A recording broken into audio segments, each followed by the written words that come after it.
everyone, welcome back to another video. Today I'm coming to you with a tag that I didn't actually know existed until a couple of weeks ago, and that is the mid-year book freakout tag.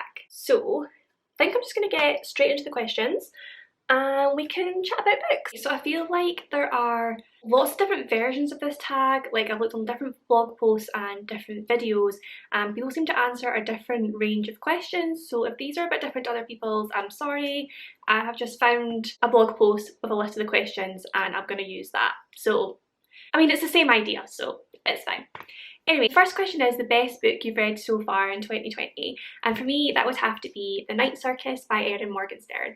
And I know it is a travesty that I'm only just getting around to reading it this year, but what can you do? I actually got this beautiful Waterstones edition for my Christmas with beautiful sprayed edges, and of course this couldn't stay on my bookshelf for long. I had to dive into it and read it.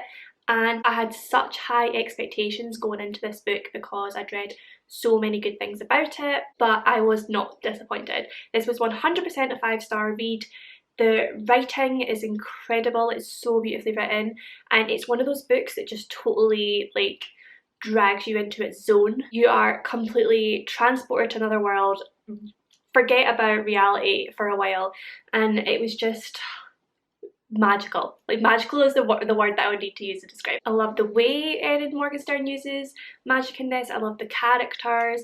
I love the plot. I thought the pacing was great. I just love this book, if that isn't clear. So yeah, best book of 2020 so far. Question 2 is the best sequel you've read so far, and I'm just going to show the whole series because I read this entire series in 2 days this year, and believe me, it would have been one day if I didn't have other plans, but that would be the Heartstopper graphic novels by Alice Oseman.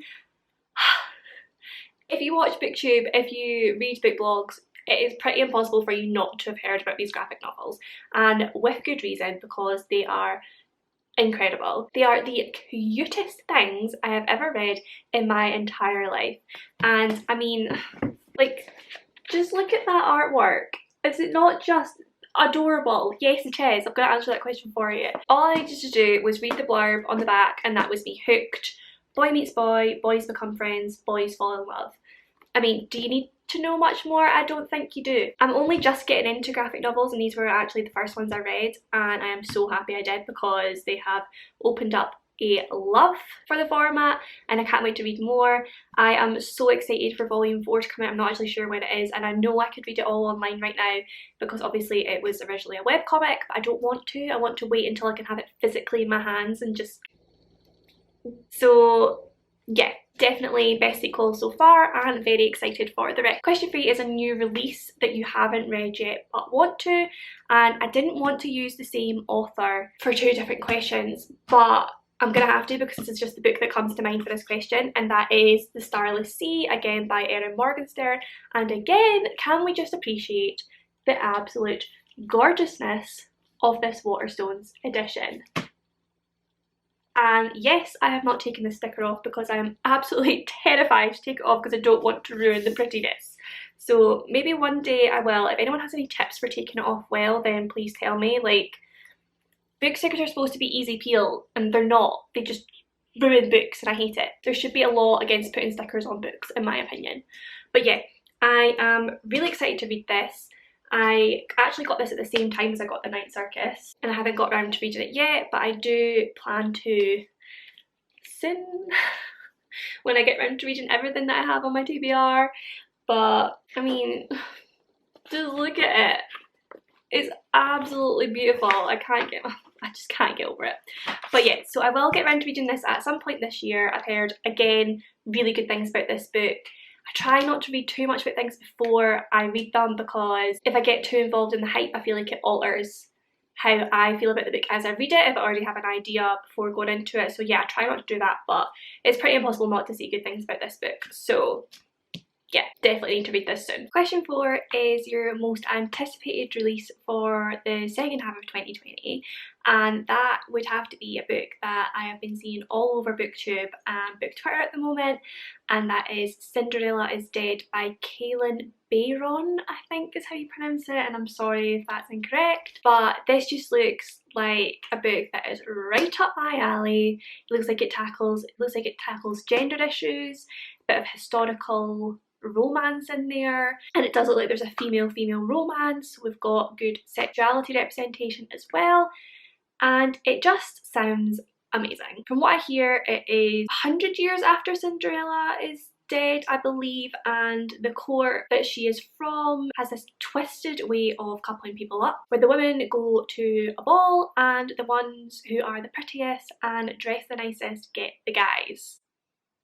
And I believe it is about two women that get together to break down this patriarchal nonsense, and I just cannot wait for it. Yeah, I've pre-ordered it already. Should be coming to me on the 14th of July and I cannot wait. I'm hoping that I can use it for the reading rush. Hopefully there'll be a prompt that fits it, and if not, I'll just have to twist it in some way because I need to get it in there and I really want to read it. If I don't read it before, that is, I might just end up reading it the day it comes. We shall see. Next question is the biggest disappointment, and that would have to be The Last Resort by Susie Holiday. I talked about it in my first vlog, I believe. It was an ARC that I was given through NetGalley, and I still need to review it, which I will at some point. And I believe I gave it 3 stars, and it was one of those books where I was really enjoying it the whole way through, and I just felt like I needed to know where it was going, where's it going, where's it going, where's it going, and then it went nowhere. As so many thrillers do. I love a good thriller, but I just feel so many authors have these amazing concepts and then they don't know how to wrap it up at the end. And The Last Resort is a prime example of that. So yeah, it's not that I had huge hopes for it or that I was really excited for it, but I was just really disappointed by that ending. So the next question is the biggest surprise so far. And the book I'm going to use for this is Death Note Volume 1 by Tsugumi Oba, I believe, if I'm pronouncing that wrong. Again, I am so sorry, and please feel free to correct me. Going into reading this, I was pretty sure I was going to love it. I had heard great things again, but I didn't realise I was going to love it quite as much as I did. I was just hooked from start to finish, and I needed to know what was going to be on each page. I think it's so clever. Again, the artwork is absolutely incredible. And if I could do something like this, believe me I would, but I am probably one of the least artistic people you will ever meet. I try and I fail, so I can't wait to get through the other volumes of this. I do have volume 2 already on my shelf, but I haven't got around to it yet.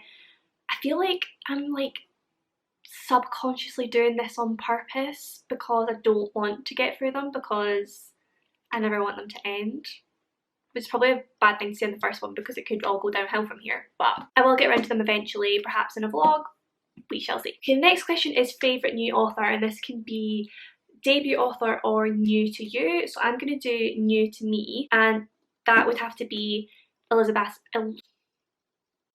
Acevedo. I read The Poet X in my last vlog, or the vlog before, one of the two, and if you watch that, you'll know I absolutely loved this. I gave it 5 stars. I wasn't sure how I was going to feel about it going into it, but I was hooked within a few pages. Writing style is incredible, and it just tackles so many important issues, which, as I've said before, is a huge thing for me when I'm reading a book. I need something that has a strong meaning and tackles important issues, otherwise I don't really see the point. So yeah, I've heard really good things about her other books, With the Fire on High and Clap When You Land, and I cannot wait to get my hands on them. So once I have more pennies, once I am back to full pay after being furloughed, believe me, I will be ordering them all and reading them as soon as possible. Yeah, I just can't wait to see what else is in store with Elizabeth Acevedo. I'm hoping it's not one of those ones where you love her first book and then you hate everything else, because that has happened to me with other authors, but I don't think it is. From what I've heard, she is incredible in everything she does, so yeah. So the next 2 questions are newest fictional crush and newest favourite character, and my answers for both of these are going to be from the same book, and that is Take a Hint, Danny Brown by Talia Hibbert. I just actually put a review up of this book last night on my blog, which I'll link down below if you do want to have a more in-depth look at it. I haven't read the first book, which was Get a Life Chloe Brown, I believe, but I did read beforehand that you don't really need to read this, because obviously it's about separate sisters. Maybe you'd get more from it if you'd read that, but I didn't. I just saw this, requested the ARC, and was so excited to get it. Again, it was a 5-star read. If you don't know, take a hint, Danny Brown. It's about this woman, Danny Brown, who doesn't believe in relationships. She is more of a casual sex, friends with benefits type gal because she's been hurt before. And then she gets into a fake romance, one of my favourite tropes, with Zafir, who's a security guard who works at the university that she works at, and they get into this fake romance to get publicity for his new sports charity, and of course feelings develop and she tries to fight against those principles, but I think you can all guess how it works out. Zafir knew his fictional crush because he is just beautiful inside and out.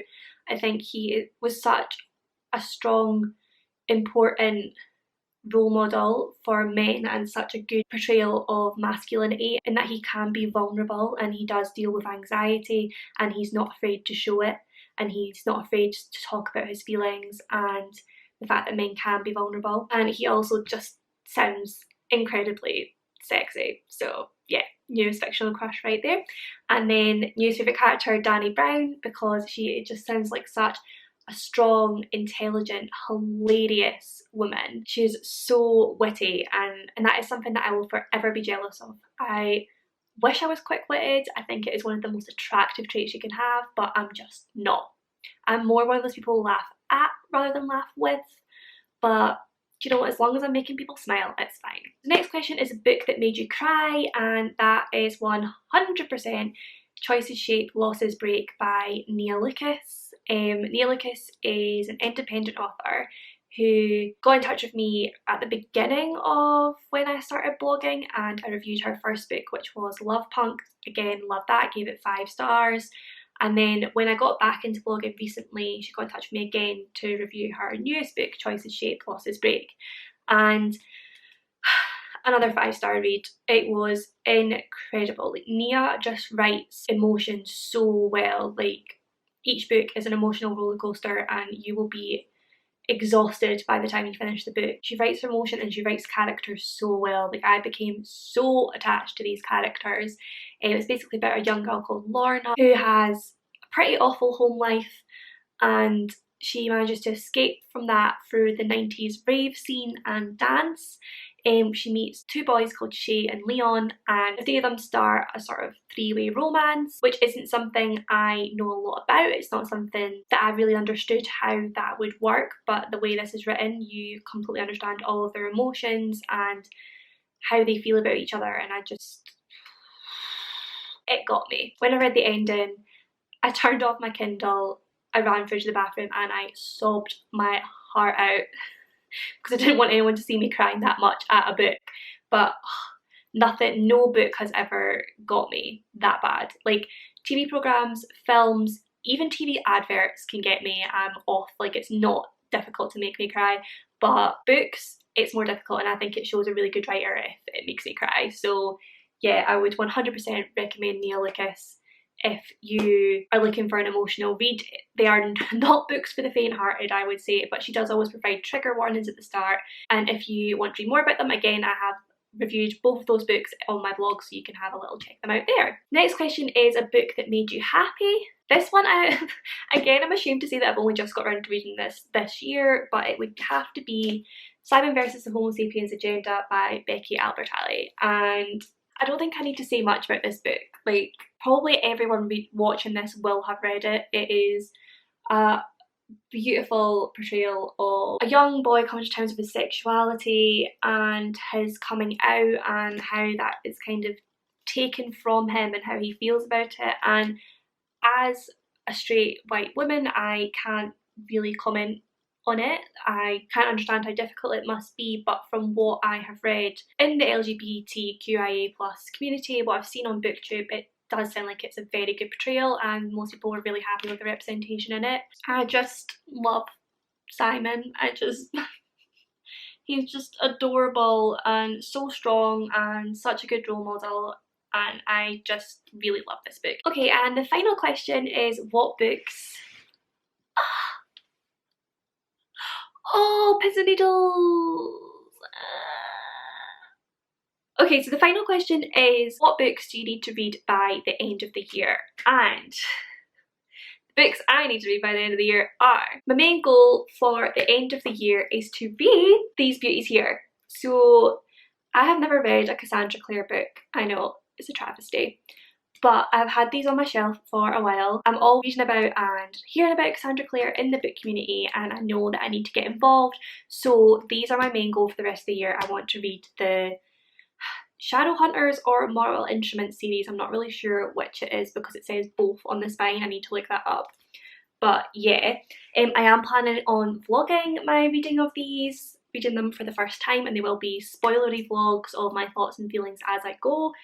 I haven't actually been spoiled myself on any of this series. I have no idea what happens, anything about the characters. Actually, no, that's a lie. There's some like ship between Magnus and Alec, I want to say. Malik, I feel like I've heard that. But apart from that, I know nothing. Really excited to get started with those. Those vlogs will be coming soon, hopefully, so watch out for that. But yeah, that concludes my mid-year freakout tag. So if you enjoy, please do like and subscribe for more content, and comment down below with your thoughts and opinions on any of the books I've discussed. If you would have answered the same for any of these questions, if you disagree with any of my opinions. But yeah, I'll see you in my next one. Oh no, you're gonna have to go.